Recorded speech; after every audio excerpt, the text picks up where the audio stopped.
Kembali dengan pembelajaran bahasa Indonesia, tema 7, subtema 1, dengan kompetensi dasar sebagai berikut. Membandingkan karakteristik puisi dan prosa. Nah anak-anak, apakah kalian mengerti apa yang dimaksud dengan puisi? Puisi adalah salah satu jenis karya sastra yang gaya bahasanya sangat ditentukan oleh irama, rima, serta penyusunan lirik dan bait. Puisi seringkali menggunakan majas pada kalimatnya. Apa itu majas? Majas adalah kalimat yang memiliki makna bukan sebenarnya dan memerlukan penafsiran terlebih dahulu. Mari kita ketahui beberapa pengarang puisi terkenal di Indonesia. Di antaranya adalah Chairil Anwar. Puisi yang terkenal berjudul Aku. Kemudian W.S. Rendra. Puisi yang terkenal dari W.S. Rendra adalah Mas Kumambang. Kemudian Taufik Ismail. Puisi yang dikenal dari Taufik Ismail berjudul Benteng. Ada beberapa ciri dalam puisi, diantaranya adalah puisi memiliki rima atau sajak yang teratur. Puisi bermakna konotatif atau bukan makna yang sebenarnya. Puisi juga lebih menggunakan sajak syair atau pola pantun. Itu biasanya terdapat pada puisi lama. Bahasa yang digunakan puisi lebih padat daripada prosa dan drama. Nah anak-anak, secara umum puisi terbagi menjadi 3 jenis puisi. Yang pertama, puisi lama, puisi baru, dan puisi kontemporer. Mari kita pahami definisi dari puisi lama. Puisi lama adalah jenis puisi yang terikat beragam aturan dari segi rima, bait, hingga suku katanya.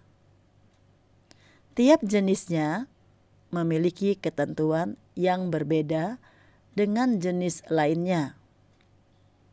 Yang termasuk dalam puisi lama antara lain pantun, talibun, gurindam.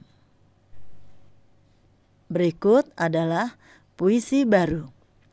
Puisi baru adalah puisi yang lebih bebas dari puisi lama, baik dalam jumlah baris, suku kata, maupun rima. Yang termasuk dalam puisi baru diantaranya balada, romansa, dan elegi. Puisi kontemporer adalah jenis puisi yang berusaha keluar dari ikatan konvensional. Puisi kontemporer selalu berusaha menyesuaikan dengan perkembangan zaman dan tidak lagi mementingkan irama, gaya bahasa, dan lainnya yang terdapat dalam puisi lama maupun puisi baru. Nah, anak, puisi kontemporer dapat diklasifikasikan diantaranya puisi mantra, puisi embeling, puisi konkret. Nah, berikut kita beralih kepada prosa. Prosa adalah sebuah karya sastra berupa tulisan bebas yang tidak terikat dengan berbagai aturan dalam penulisannya, seperti rima, diksi, irama, dan sebagainya. Ciri-ciri prosa. Pertama, bentuknya bebas. Seperti apa yang sudah dijelaskan pada pengertian prosa, bentuk prosa tidak terikat oleh baris, bait, suku kata, dan irama. Yang kedua, cirinya adalah memiliki tema. Setiap prosa juga pasti memiliki tema yang menjadi dasar dalam sebuah cerita dan merupakan pokok pembahasan di dalamnya. Nah, terdapat tokoh di dalamnya seperti layaknya karya sastra lain. Di dalam prosa tersebut juga terdapat tokoh, baik itu manusia, hewan, maupun tumbuh-tumbuhan. Kemudian, memiliki latar atau penceritaan. Di dalam prosa tersebut juga terdapat latar pada masing-masing kejadian, baik itu latar tempat, waktu, maupun suasana. Ciri berikutnya adalah prosa memiliki amanat. Di dalam prosa juga banyak terkandung amanat dan pesan yang ingin disampaikan kepada pembaca atau pendengarnya, sehingga dapat memengaruhi mereka. Terdapat dua jenis prosa ya anak-anak, yaitu prosa lama dan prosa baru. Nah, prosa lama ialah jenis prosa yang belum dipengaruhi oleh kebudayaan luar atau asing.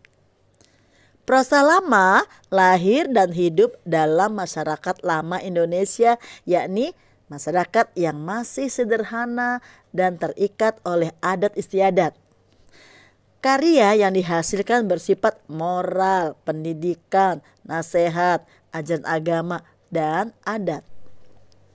Yang termasuk dalam prosa lama diantaranya adalah yang pertama hikayat. Bentuk prosa lama yang sifatnya fiktif, yakni banyak mengisahkan tentang kehidupan peri, dewi, pangeran, putri, dan raja-raja yang mempunyai kekuatan gaib. Yang kedua berikutnya adalah sejarah. Bentuk prosa lama yang menceritakan peristiwa sejarah yang sesuai dengan fakta, yang di dalamnya juga terdapat silsilah para raja-raja. Ya, berikutnya adalah dongeng. Bentuk prosa lama yang banyak berisi cerita hayalan mengenai masyarakat pada zaman dahulu. Bentuk-bentuk dongeng yang sering kita dengar diantaranya seperti mitos, legenda, dan fabel. Ya, berikut adalah prosa baru. Prosa baru adalah jenis prosa yang telah terpengaruhi oleh kebudayaan asing dan ditulis bebas tanpa aturan yang membelenggunya. Beberapa yang termasuk dalam prosa baru adalah novel. Bentuk prosa baru yang di dalamnya terkandung cerita yang panjang mengenai hal dari kehidupan tokoh di dalamnya dan bersifat fiktif atau didasarkan pada kisah nyata, kemudian dikembangkan kembali. Selanjutnya adalah cerpen. Bentuk prosa baru yang di dalamnya menceritakan kisah tokoh utamanya, konflik, serta penyelesaiannya yang ditulis secara ringkas dan padat. Selanjutnya adalah riwayat. Jenis prosa baru yang berupa tulisan dan di dalamnya menceritakan tentang kisah hidup seseorang yang menginspirasi. Anak-anak, materi berikutnya adalah tentang parafrase. Mengubah puisi menjadi prosa disebut dengan parafrase.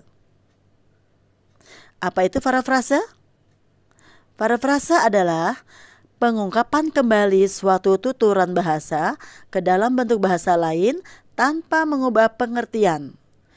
Pengungkapan kembali tersebut bertujuan untuk menjelaskan makna yang tersembunyi. Hal-hal apa saja yang harus kita perhatikan dalam mengubah puisi menjadi prosa? Di antaranya adalah 1. Kita harus memahami isi puisi. Yang kedua, mencatat kata sulit dalam puisi, kemudian mencari arti dan makna kata tersebut.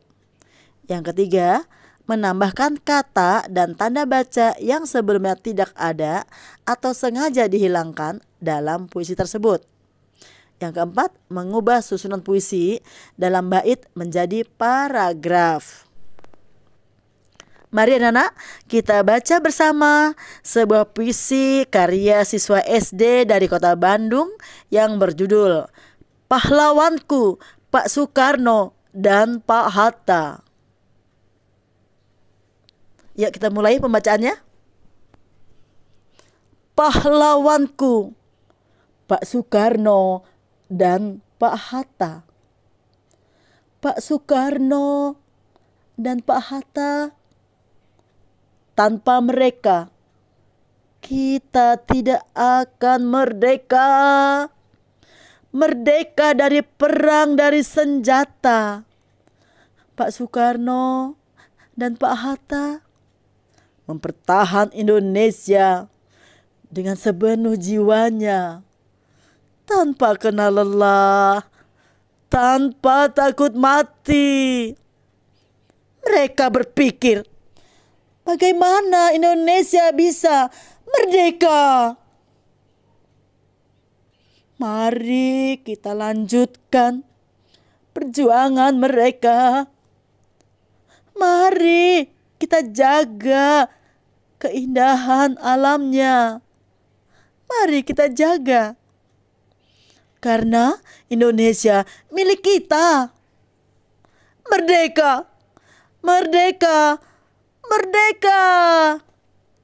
Karya Al-Syafa Firla Delia Oktofu.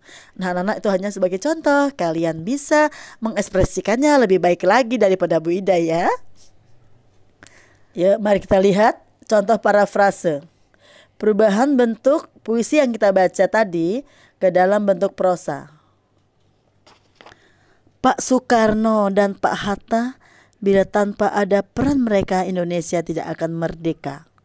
Indonesia tidak akan pernah merdeka dari perang dan senjata. Demi mempertahankan Indonesia dengan sepenuh jiwa tanpa kenal lelah dan rasa takut kematian, mereka berjuang merencanakan strategi dan berpikir bagaimana cara agar Indonesia bisa merdeka. Kawan-kawanku, marilah bersama-sama kita melanjutkan perjuangan mereka, pahlawan kita, dengan menjaga keindahan alam Indonesia, karena Indonesia adalah milik kita. Merdeka, merdeka, merdeka. Nah, anak-anak, kalian sudah dapat membandingkan bentuk dari puisi ke prosa yang disebut dengan parafrase. Nah, tugas kalian adalah membuat parafrase, mengubah puisi yang tersedia ke dalam bentuk prosa, dan melanjutkan mengerjakan soal latihan di Google Classroom. Demikian anak-anak, terima kasih. Assalamualaikum warahmatullahi wabarakatuh.